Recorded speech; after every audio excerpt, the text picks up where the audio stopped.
with Donna and Frankie. My name is Donna Feazell, and this is my dear friend Frankie King. I knew that. Welcome to Living on the Edge. We are so glad you're listening to us and watching us today. It's going to be another great show. We have another friend with us right now, and she is actually running for office. Her name is Carol Hiett. Welcome to the show, Carol. Thank you. Now, you are running for... I'm running for the DeKalb County Board of Education District 3 board member. Okay, now where is District 3? District 3 includes the schools of Plainview, the Technology Center in Rainsville, and Ruhama out at Dogtown. Okay. And I have a little bit of territory over in Section and then down toward the Collinsville, Peaks Corner area. That's a pretty big area. It is a big area. Okay, now the question everybody wants to know is why are you running for office? Well, I'm an employee of the Board of Education for the school system, been an employee for 33 years, and I had said that at some point in time a few years back that if the time was right, I would run for a board seat. And so the timing is perfect. I'm ready to retire, and I'll have to retire if I win the election, which I hope that's what happens. And so the timing was just perfect, and I'm at peace about it. I feel good about it, and so I just think it's my time to run. And I've done the right thing, win or lose, I've done the right thing. Absolutely. There's a lot to running for office, too. How does that fit in with the family and the schedule? Oh, busy. Busy. We're a busy family anyway. And I have two granddaughters that play school softball, and we're right in the middle of softball season. Then they are also involved with their local church and they're involved with at the Rainsville First Baptist. They're involved with a puppet ministry there, and that's right in the middle of another show right now in getting prepared, and next week will be the next show. And then my husband still works a full-time job, I work a full-time job, and we're just busy. And it's this is just added to the mix. So. Well, they say the busiest people are actually the ones who succeed. Well, so you know how to get her done. I hope so. Now, what would you like to see as a change as far as the district? As the district, of course, you know, even though you run in a district, you still vote on everything that affects the whole DeKalb County school system, and for every school. And I'd just like to, I would, of course, school safety is a big issue right now that, you know, and I just opened all options for that. And I know we do need to make some changes there, but but also you got to have money, and you've got to have, sometimes it takes Montgomery making some changes for us to do what we can do there. But I just want to be, being an employee, I am just pretty much, I know what we expect as employees from board members, and there's been probably 5 times in my 33-year career that I've had to contact a board member, and when I have, it's just encouraging when you contact one and they treat you with respect. And so I just feel like I have a lot to bring to the table. Well, Carol, let's talk about that a little bit, because you have worn a lot of hats within the school system. I have. You want to start at the beginning? Yes. And in about 1985, I started my career just like most other folks do, mainly that work with the school system. I had a small child at the time, and I wanted to do something that I would have the same schedule as he did. And so driving a school bus was the only thing I thought. My mother had been a lunchroom worker, and I knew that was hard work. And and my daddy had drove a school bus back in the 60s. And so I just, I thought, I had a neighbor that drove a school bus, and so she encouraged me and told me that driving a school bus would be the thing for me. Well, you know something about driving a school bus, and you know this as well, that driving a school bus, you are the very first part of the day the child sees, so it's very important. Exactly. It's a very important part. Exactly. And so I drove a school bus at Geraldine for 4.5 years, excuse me, and then I got to move into the office. and I was there for 7 years as assistant secretary. So I served alongside the teachers, was there to support them, and also learned that aspect of the school system. I done back in those days. I done some bookkeeping. I done the lunchroom books, and so that gave me a little bit of C&P, child nutrition program experience. And so I went from there. Then I was 1996. My son graduated in '96, so I kind of say I started first grade with him and left with him.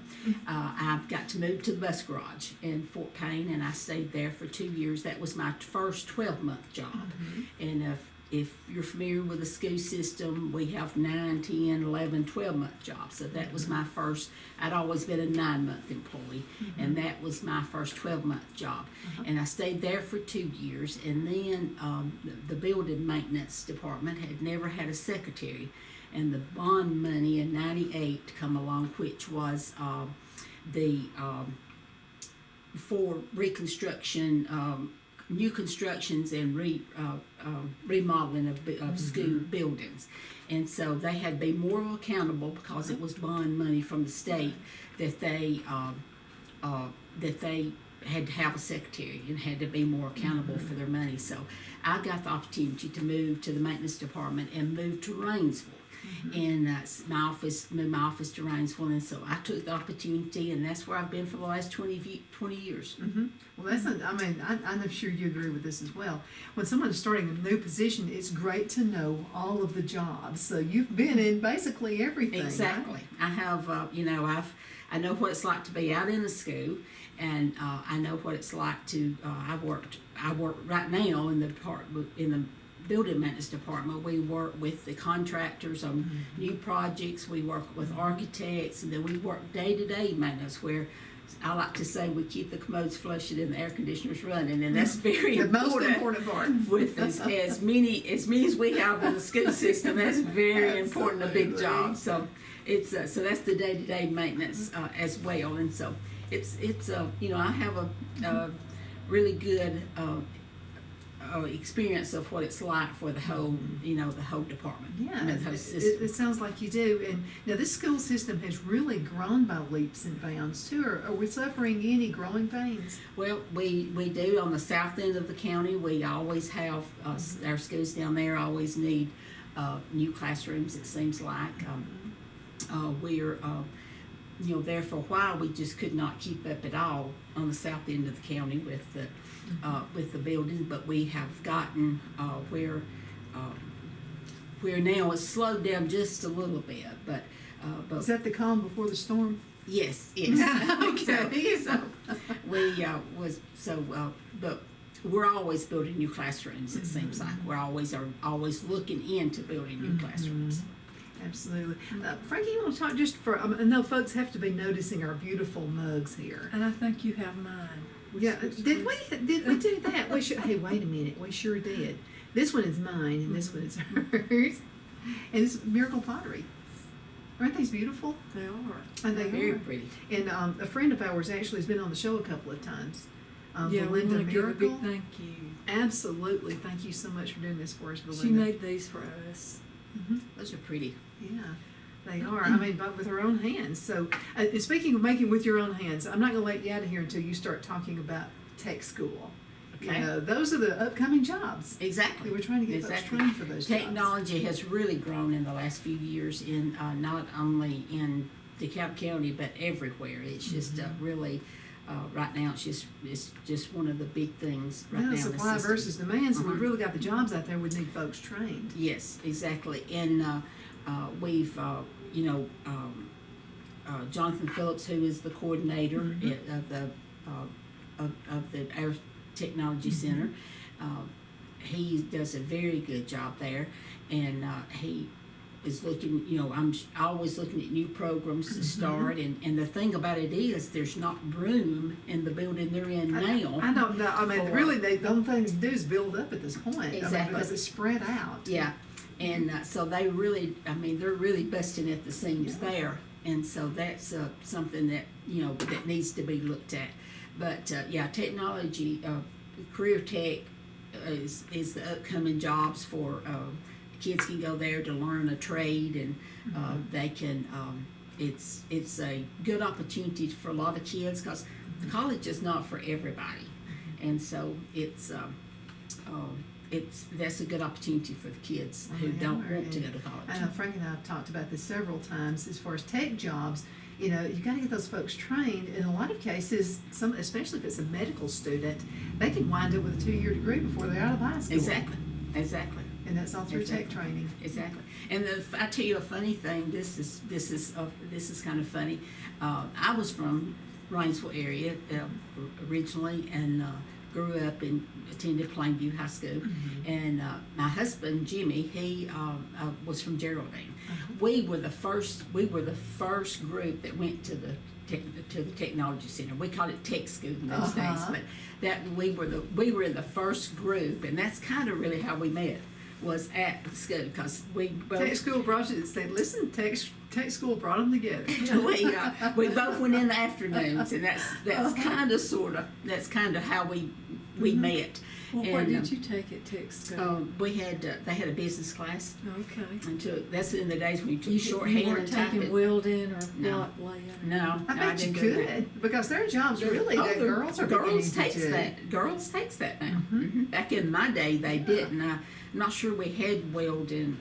I can't remember. I know we had air conditioning and a sewing class. A sewing thing, because sewing factories was big in those days. But I took a business class and where we took shorthand and typing, and we even learned a little banking skills in there. So it's stuff that you could. That made you familiar with stuff even still now, Well, it changes on a daily basis almost. I mean, we're really watching the explosion of tech jobs appear. Exactly. What can be done to make folks more aware? Now, I'm talking about parents and grandparents. There's a lot of grandparents are raising their grandkids. So what can we do to get the word out? Advertising, of course, word of mouth is always good. And at different times of the year, they have what they call where the students can come. I believe maybe 10th graders. I'm not sure if they started 9th or 10th graders from every school has the opportunity to come to the tech school and to see what they have to offer. And I also believe that at one time a year that they have a night opening or late afternoon opening where parents could actually come and explore. That's great, because if you can just see what's available, people just don't know. Exactly. Exactly. It's a great way. I know Frankie's got a lot of questions for you as well. Well, I don't have that many questions. I know a lot about Carol already. Well, okay. Let's talk about what you know about Carol. For the ones who they go vote, they keep up with the elections, but they really don't know about the job that you are looking at, and that is what will you actually be doing? What does the board do? The board is the governing body of the school system. The board only acts off of a recommendation from the superintendent. The superintendent makes all recommendations to the board, but the board votes on where to hire, to fire, if somebody wants to retire, the board has to vote on that. They just vote and to pay the bills. All the business aspect of the school system has to go through the board. So I imagine there's a lot of research that you would have to do before you could vote on issues. Yeah, well, you would have to know what you're trying to accomplish and whether or not it was a good deal or. Exactly. There's situations where of course, any bids that comes across, whether it's a milk bid or a bid to build a new building, you has to go before the board.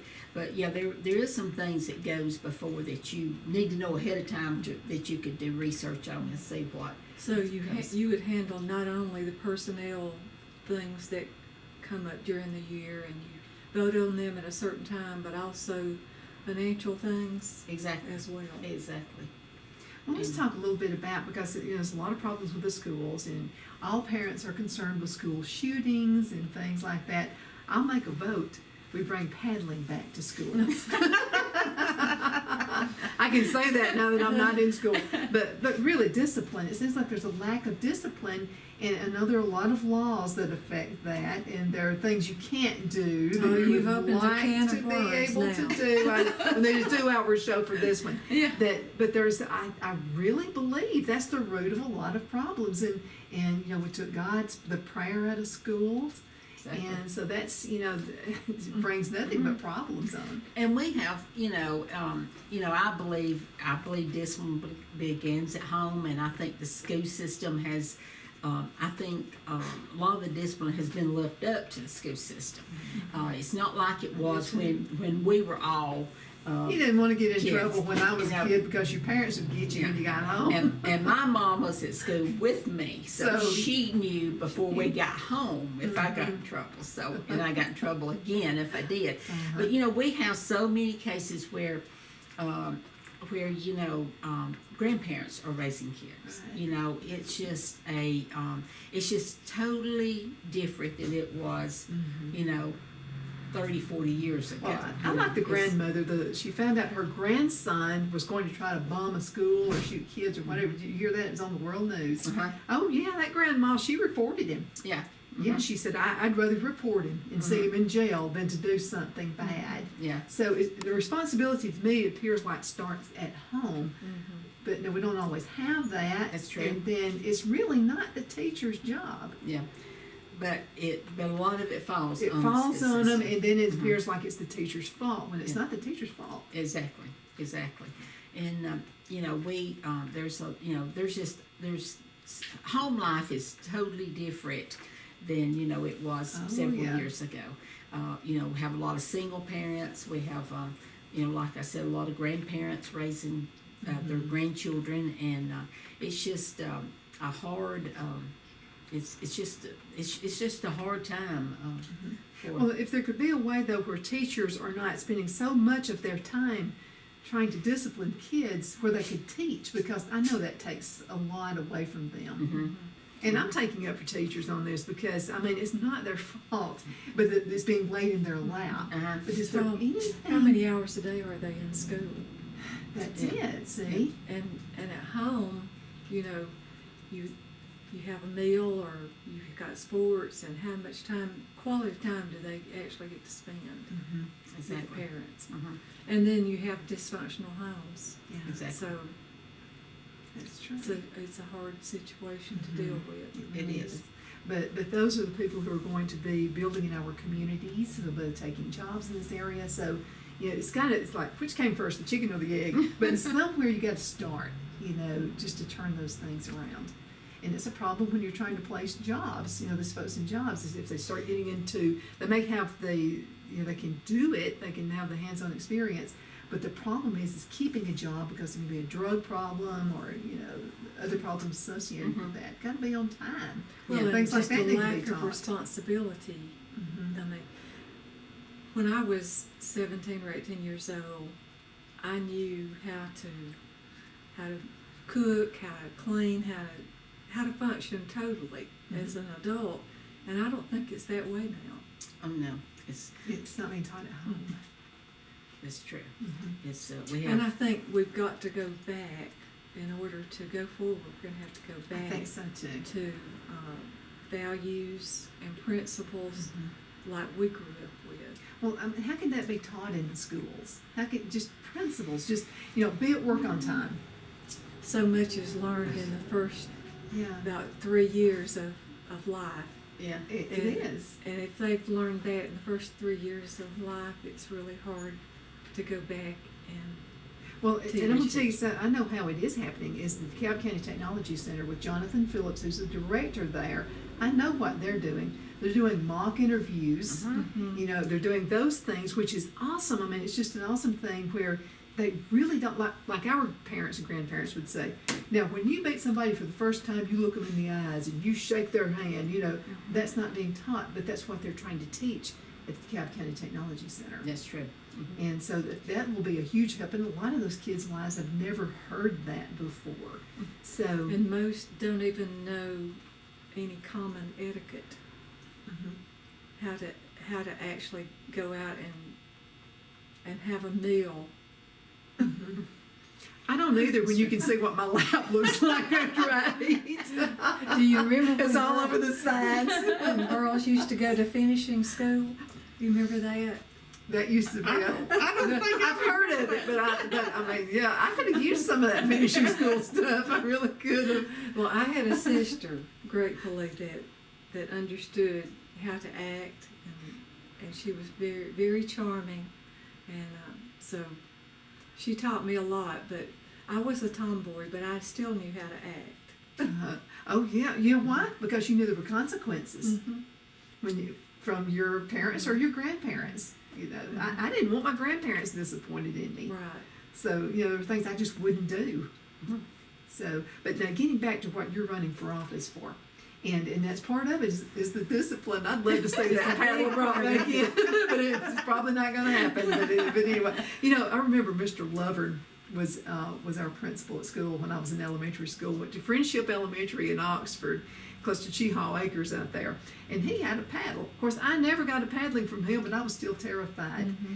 And so you knew if Mr. Lovern walked, he would walk up and down the halls. And he wasn't a mean man at all. He was as sweet as he could be, but you knew how far you could push him. And so he would walk down the hall just holding the paddle sometimes, and that would quiet a bunch of those boys down, yeah. because they knew there was a consequence. Exactly. I think now students do it a lot for attention. I think they just Me want too. somebody's attention to love them and to Whatever just that to be is. loved on. That lots didn't that they don't get at home. Lots of them don't. Well, where are the parents' attention? Yeah, we all know. Yeah.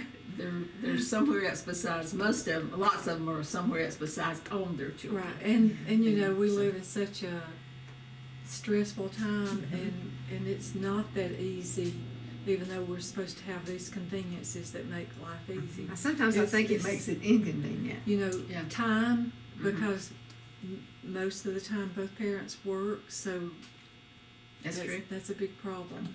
But you know, you can still make it work, because I know a lot of amazing women who are raising their kids by themselves, and they're making it work. But I think they teach the kids there is a reckoning time. You know, Yeah.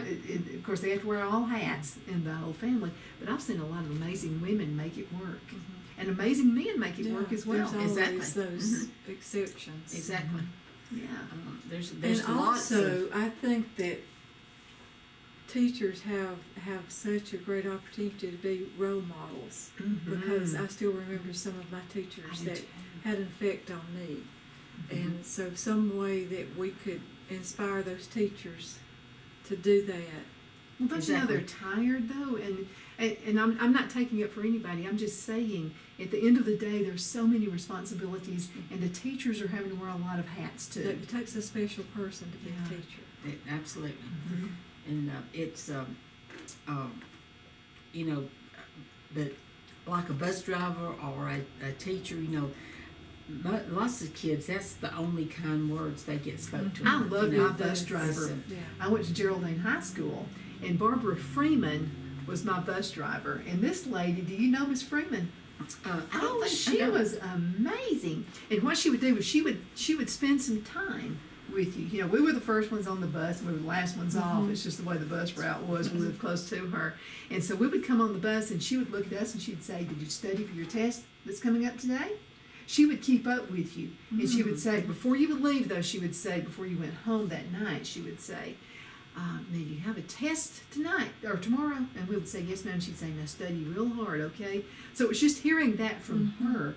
And I love bus drivers, and I love ladies in the lunchroom. Oh yeah. Yeah. You know, they're amazing too. And that's a Exactly. constant kids can see on a daily basis. It feels good. It's a constant. Yes. And I think there's a psychological connection there, because they're preparing the meals, and there's a lot of psychology in food and food preparation too. So it's the whole school system has a lot to do with your children, and well, starting at home, but that has a lot to do with the children and how they turn out as well. Because again, Miss Freeman, I hope she's watching right now. Miss Freeman, I loved you. I mean, she was just an awesome lady. She really cared about us, and lunchroom ladies as well. Right. but respect. Yeah, and one thing, but speaking of lunchroom, lots of kids now, that's the only meal that they Oh, I get, know. and now we have programs, the backpack program where they send meals home on the weekend, Uh-huh. and so it's, the lunchroom ladies, I love lunchroom ladies too, because Oh, my I mother do was too. one, and I know how hard they work. Well, we have They just would about have 2 to. minutes left in this segment, so let's talk to the folks out there. Why should they vote for you? Well, first of all, I think I'm probably the first active employee that's ever ran for the board seat, and I think I'm probably the only will be, if I win the seat, I will be the only first retired support person that has served on the board, and I have 33 years experience right now. We don't have anyone on the board with education experience. We don't have a woman on the board right now. So, I think we need both because I have the experience and I am a woman, and so I think I'm a fit for the board. And I just like to ask everyone to go out June the 5th and vote.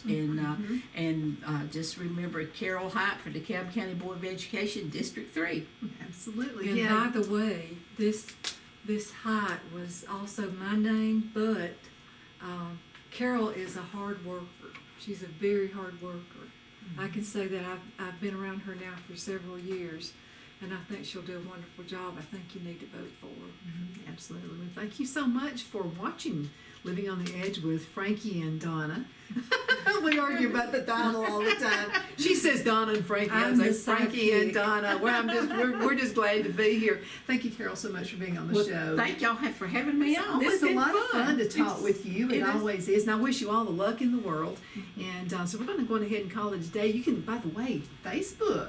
And this will be on YouTube as well. So like us. We would appreciate that. Put your comments, whether you like us or not. We just want to know. If something we could change, we'd like to know about that as well. So, you are our reason that we do this. So, all the best to you as well. Okay, again, thank you so much for watching. And we'll have another great show coming up pretty soon.